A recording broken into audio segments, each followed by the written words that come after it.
জাতীয় ঐক্যমতের ভিত্তিতে আলোচনার ভিত্তিতে পলিটিক্যাল পার্টির বিচার করা যায় কিনা সেটা আলোচনা হতে পারে।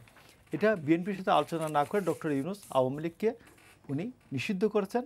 আমাদের মত ছিল যে আওয়ামী লীগের যারা দোষী ব্যক্তি এদের বিচার হোক, বাকি নির্দোষ যারা আছে এদেরকে নির্বাচনে মাঠে আসতে দেন, তারপরে জনগণ সিদ্ধান্ত নেবে তারা নির্বাচন করবে না, ভোটে দাঁড়াতে পারবে কি তারা পারবে না।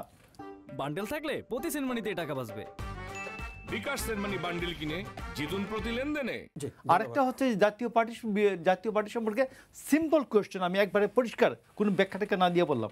জাতীয় পার্টিকে আমি নিষিদ্ধের বিপক্ষে ভাই।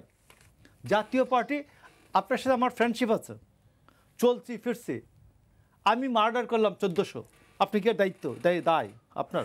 তো এখন জাতীয় পার্টিকে, আর সবশেষ পরিস্থিতি হলো বাংলাদেশে ইলেকটোরাল সিস্টেমের জন্য জাতীয় পার্টিকে আমি নিষিদ্ধের বিপক্ষে। জাতীয় পার্টিকে নিষিদ্ধ করার কোনো দরকার নাই।